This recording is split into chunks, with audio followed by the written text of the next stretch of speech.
Hello बच्चों, मैं दीपिका राजस्थान सरकार और वेदांता के CSR इनिशिएटिव ई कक्षा में आपका स्वागत करती हूं, जिसके टेक्निकल पार्टनर है मिशन ज्ञान। बच्चों, हम पढ़ रहे हैं कक्षा 10 का विज्ञान विषय का अध्याय 7 नियंत्रण एवं समन्वय।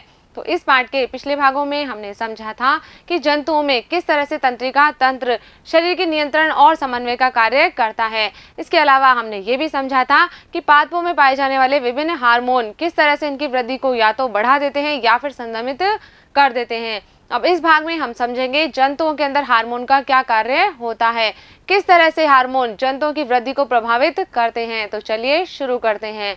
तो बच्चों, जो हमारे शरीर का अंतःस्रावी तंत्र है, ये एक ऐसा तंत्र है जो तंत्रिका तंत्र के साथ में मिलकर शरीर की कोशिकीय क्रियाओं में समन्वय स्थापित करने का कार्य करता है। यानी कि ये कार्य कौन कर रहा था? पहले तंत्रिका तंत्र कर रहा था, इसके साथ में एक तंत्र और कार्य करता है। कौन सा है वह? अंतःस्रावी तंत्र है। और ये दोनों तंत्र मिलकर हमारे शरीर के नियंत्रण और समन्वय का कार्य करते हैं। तो अब आप सोच रहे होंगे कि जब तंत्रिका तंत्र पहले से ही यह कार्य कर रहा है तो फिर अंतःस्रावी तंत्र की आवश्यकता क्यों पड़ी? तो क्यों पड़ी इसकी आवश्यकता? क्योंकि जो हमारा तंत्रिका तंत्र है ये संपूर्ण कोशिकीय क्रियाओं का लंबी अवधि के लिए तंत्रिकाएं नहीं कर पाता है, यानी कि लंबी अवधि के लिए यह कार्य नहीं कर पाता है। तो हमें एक ऐसे तंत्र की आवश्यकता पड़ी जो क्या कर पाए? दीर्घ अवधि के लिए शरीर की कोशिकाओं का नियमन कर पाए। तो यह कार्य कौन करता है? यह कार्य करता है हमारे शरीर का अंतःस्रावी तंत्र। अंतःस्रावी ग्रंथियों के द्वारा जो हार्मोन स्रावित होते हैं वो हमारे शरीर की कोशिकाओं की वृद्धि को नियमित करते हैं। तो देखिए, जो अंतःस्रावी तंत्र है हमारा, ये अंतःस्रावी ग्रंथियों के माध्यम से कार्य करता है। और ये जो ग्रंथियां होती है ये नलिका विहीन ग्रंथियां होती है, इसलिए क्या करती है? ये अपने उत्पाद को सीधे ही रुधिर धारा में स्रावित कर देती है। क्या होता है इनका उत्पाद? जो अंतःस्रावी ग्रंथियां हैं इनसे जो उत्पाद स्रावित होते हैं क्या कहलाते हैं? ये हार्मोन कहलाते हैं। तो ये जो हार्मोन होते हैं ये हमारे शरीर में नियंत्रण और समन्वय का दूसरा मार्ग है। पहला कार्य कौन कर रहा है इसका? तंत्रिका तंत्र कर रहा है। तंत्रिका तंत्र भी क्या करता है? हमारे शरीर के नियंत्रण और समन्वय का कार्य करता है। इसके अलावा जो हमारा अंतःस्रावी तंत्र है, अंतःस्रावी ग्रंथियों से जो हार्मोन स्रावित हो रहे हैं ये भी क्या करेंगे?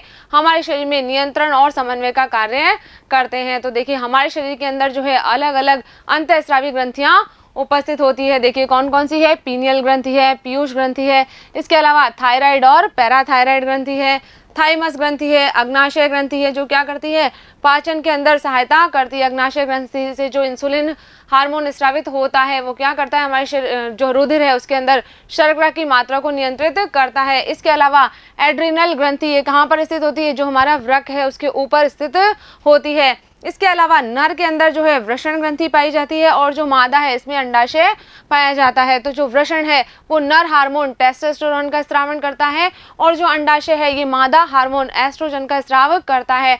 तो ये जो ग्रंथियां हैं ये हमारे शरीर में अलग अलग स्थानों पर स्थित होती है और इनसे अलग अलग हार्मोन स्रावित होते हैं। अब एक एक करके हम इन ग्रंथियों से स्रावित होने वाले हार्मोन और उनके कार्यों के बारे में समझते हैं। तो देखिए यहाँ पर कि जो एड्रिनलिन हार्मोन है ये सीधे क्या होता है? रुधिर में स्रावित होता है। अभी हमने समझा कि जो अंतःस्रावी ग्रंथियां हैं ये नलिका विहीन ग्रंथियां हैं। तो ये जो भी हार्मोन हमारे शरीर में स्रावित होंगे सीधे ये रुधिर धारा में स्रावित कर दिए जाते हैं और फिर शरीर के विभिन्न भागों तक पहुंचकर ये जो एड्रिनलिन हार्मोन है ये हृदय और लक्ष्य अंगों यानी कि विशिष्ट ऊतकों तक ये पहुंच जाता है और उसके बाद में ये अपना कार्य वहां पर करता है। जैसे कि देखिए क्या होगा?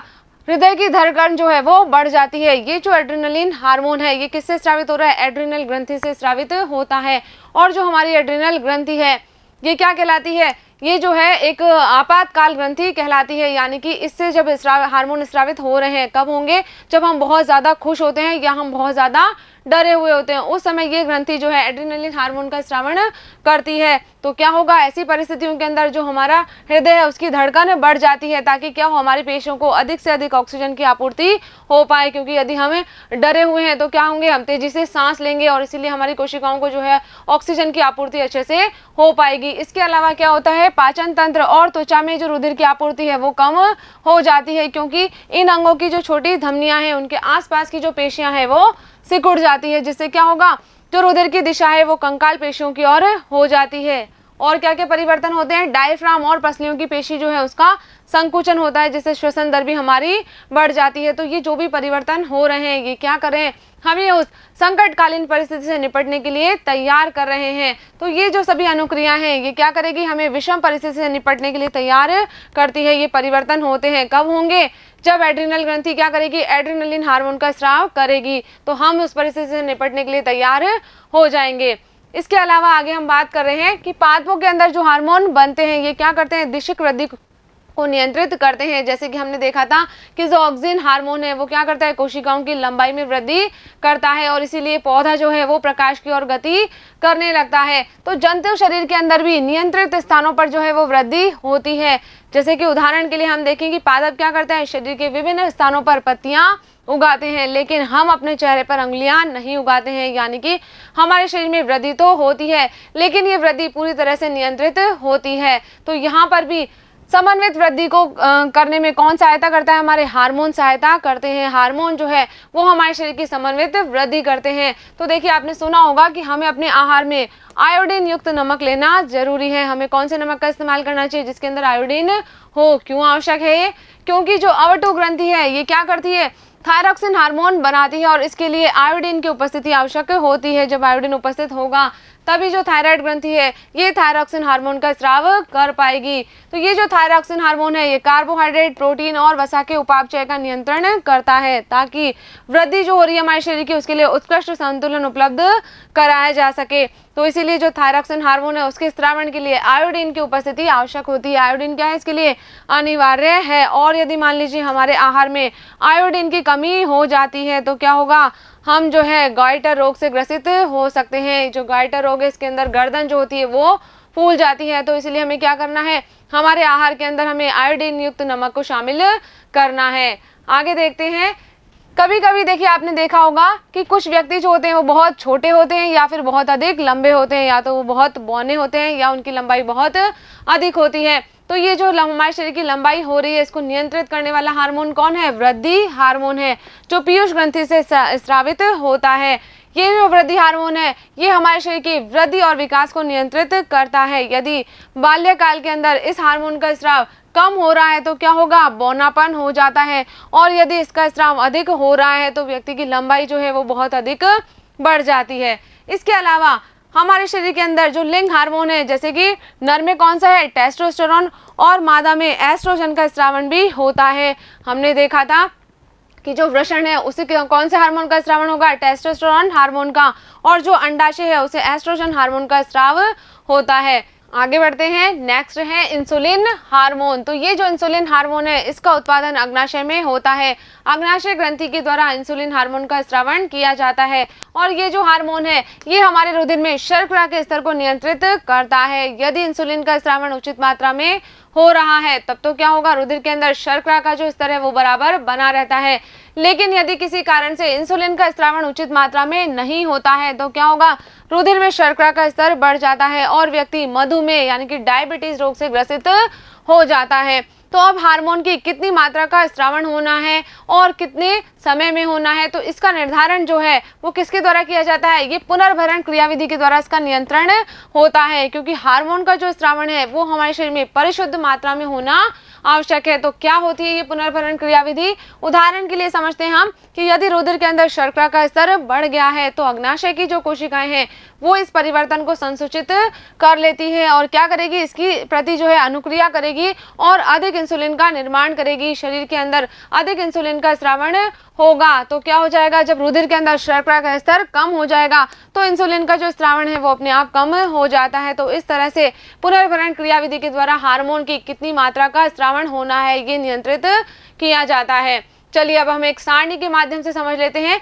कि कौन सी ग्रंथि से कौन सा हार्मोन स्रावित हो रहा है और इस हार्मोन के क्या कार्य हैं। तो देखिए यहाँ पर सबसे पहले है पीयूष ग्रंथि, जिसे हम पिट्यूटरी ग्लैंड भी कहते हैं। ये वृद्धि हार्मोन का स्रावण करती है और वृद्धि हार्मोन का क्या कार्य है, यह शरीर के सभी अंगों में वृद्धि को प्रेरित करता है, हमारे शरीर की वृद्धि को नियंत्रित करता है। नेक्स्ट है थायराइड ग्रंथि, तो इसे थायरॉक्सिन हार्मोन का स्रावण होता है और ये थायरॉक्सिन हार्मोन शरीर में वृद्धि के लिए उपापचय का नियमन करता है। आगे है अग्नाशय। तो अग्नाशय क्या करता है, इंसुलिन हार्मोन का स्रावन करता है और ये जो इंसुलिन हार्मोन है ये क्या करेगा, रुधिर में शर्करा के स्तर का नियमन करता है। नेक्स्ट है वृषण। तो वृषण से नर हार्मोन टेस्टोस्टेरोन का स्रावन होता है और ये नर लैंगिक अंगों के विकास में सहायक होता है। आगे है अंडाशय। अंडाशय क्या करता है, एस्ट्रोजन हार्मोन का स्रावन करता है और ये मादा लैंगिक अंगों का विकास व मासिक चक्र का नियमन करता है। नेक्स्ट है एड्रिनल ग्रंथि। तो इससे कौन सा हार्मोन स्रावित होता है, एड्रिनलिन हार्मोन। तो हमने पढ़ा था कि ये क्या है, आपातकाल ग्रंथि है। क्या करती है, तनाव व संकट से निपटने के लिए हमारे शरीर को तैयार करता है। और लास्ट है हाइपोथैलेमस। तो इस हाइपोथैलेमस से मोचक हार्मोन स्रावित होते हैं जो क्या करेंगे, ये पिट्यूटरी ग्रंथि से हार्मोन के स्राव को प्रेरित करते हैं। यानी कि पिट्यूटरी ग्लैंड से हार्मोन का स्रावन होना है, इसका नियंत्रण कौन करता है, मोचक हार्मोन करता है। तो इस तरह से ये जो अंतःस्रावी ग्रंथियां हैं ये मिलकर हमारे शरीर की वृद्धि और उसके नियंत्रण और समन्वय का कार्य करती है। तो बच्चों यहाँ पर हमारा ये भाग कंप्लीट हो गया है। अब कर लेते हैं हम इस भाग से संबंधित कुछ प्रश्न जो कि हमारी पाठ्य पुस्तिका में दिए गए हैं। तो पहला प्रश्न दिया है हमें यहाँ पर कि जंतुओं में रासायनिक समन्वय कैसे होता है। तो हमने पढ़ा कि ये जो हार्मोन होते हैं ये अंतःस्रावी ग्रंथियों के द्वारा स्रावित किए जाते हैं और शरीर के अलग अलग भागों में पहुंचकर ये कार्य करते हैं। तो देखिए क्या लिखेंगे हम कि जंतुओं के विभिन्न हार्मोन सूचनाओं के संचरण का कार्य करते हैं। जैसे कि जो थायरॉक्सिन हार्मोन है ये क्या करता है, शरीर की वृद्धि और विकास को नियंत्रित करता है। इसके अलावा जो इंसुलिन हार्मोन है ये क्या करेगा, ये रुधिर में शर्करा के स्तर को नियंत्रित करता है। अधिवृक्क ग्रंथि से एड्रेनलिन हार्मोन स्रावित होता है जो क्या करता है, मुख्यतः नियंत्रण और समन्वय का कार्य करता है। तो ये जो जंतु हार्मोन है ये क्या है, अंतःस्रावी ग्रंथियों का भाग है और शरीर के अंदर नियंत्रण और समन्वय का दूसरा मार्ग है। सबसे पहले ये कार्य कौन करता है, हमारे शरीर का तंत्रिका तंत्र करता है। इसके अलावा ये जो हार्मोन होते हैं ये भी हमारे शरीर में रासायनिक समन्वय का कार्य करते हैं। नेक्स्ट क्वेश्चन देखते हैं। आगे है आयोडीन युक्त नमक के उपयोग की सलाह क्यों दी जाती है। तो अभी हमने पढ़ा था कि जो हमारी थायराइड ग्रंथि है ये थायरॉक्सिन हार्मोन का स्रावन करती है। तो थायरॉक्सिन हार्मोन के उत्पादन के लिए आयोडीन का होना आवश्यक है, तो इसीलिए हमें आयोडीन युक्त नमक का सेवन करना चाहिए। तो क्या लिखेंगे इसमें हम कि आयोडीन युक्त नमक के उपयोग की सलाह इसलिए दी जाती है क्योंकि आयोडीन जो है वो थायरॉक्सिन के संश्लेषण के लिए अनिवार्य है और जो थायरॉक्सिन हार्मोन है ये क्या करता है, शरीर में वृद्धि और विकास को नियंत्रित करता है। और यदि हमारे आहार में आयोडीन की कमी होगी तो हम गाइटर रोग से ग्रसित हो सकते हैं। आगे बढ़ते हैं। नेक्स्ट क्वेश्चन है, जब एड्रेनलिन रुधिर में स्रावित होता है तो हमारे शरीर में क्या अनुक्रिया होती है। तो देखिए जब एड्रेनलिन हार्मोन हमारे शरीर में स्रावित होगा, कब होता है, ये किसी संकटकालीन परिस्थिति में होता है। तो इसके अंदर अलग अलग परिवर्तन होते हैं। हमारे हृदय की धड़कन जो है वो बढ़ जाती है ताकि पेशियों को अधिक ऑक्सीजन की आपूर्ति हो सके। इसके अलावा जो हमारा पाचन तंत्र है और त्वचा है इसमें रुधिर की आपूर्ति कम हो जाती है क्योंकि इन अंगों की जो छोटी धमनियां हैं उनके आसपास की जो पेशियां हैं वो सिकुड़ जाती है। इसी तरह डायफ्राम और पसलियों की जो पेशी है वो उनमें संकुचन होता है जिससे श्वसन दर बढ़ जाती है। तो ये सभी जो परिवर्तन हो रहे हैं ये हमें उस संकटकालीन परिस्थिति से निपटने में सहायता करते हैं। नेक्स्ट क्वेश्चन देखते हैं। आगे पूछा है मधुमेह के कुछ रोगियों की चिकित्सा इंसुलिन का इंजेक्शन देकर क्यों की जाती है। तो हमने देखा कि जो मधुमेह के रोगी हैं, डायबिटीज के रोगी हैं, उनमें क्या होता है, इंसुलिन हार्मोन का स्रावन जो है वो उचित मात्रा में नहीं हो पाता है। तो क्या होगा, उनका जो रुधिर है उसमें शर्करा का स्तर बढ़ जाता है। तो शर्करा के स्तर को कम करने के लिए इंसुलिन का इंजेक्शन जो है वो उन्हें दिया जाता है। तो क्या लिखेंगे हम कि इंसुलिन हार्मोन का स्रावन कहाँ से होता है, अग्नाशय में होता है। और क्या करता है ये रुधिर में शर्करा के स्तर को नियंत्रित करता है। लेकिन यदि मान लीजिए इंसुलिन पर्याप्त मात्रा में स्रावित नहीं होता है तो रुधिर में शर्करा का स्तर बढ़ जाता है। इस कारण से क्या होता है, स्वास्थ्य पर विभिन्न हानिकारक प्रभाव होते हैं। तो इसलिए इंसुलिन की आपूर्ति करने हेतु क्या किया जाता है, मधुमेह के रोगियों को इंसुलिन का इंजेक्शन दिया जाता है। तो बच्चों यहाँ पर हमारा ये भाग कंप्लीट हो गया है और इसी के साथ साथ हमारा पार्ट भी यहाँ पर पूरा हो गया है। मुझे उम्मीद है कि इस वीडियो में हमने जो भी बातें की है वो आपने अच्छे से समझी होगी और अपनी कॉपी में नोट भी कर ली होगी। तो मिलेंगे हम अगले वीडियो में इस पाठ के अभ्यास प्रश्नों के साथ। तब तक आप पढ़ते रहिए, आगे बढ़ते रहिए। धन्यवाद।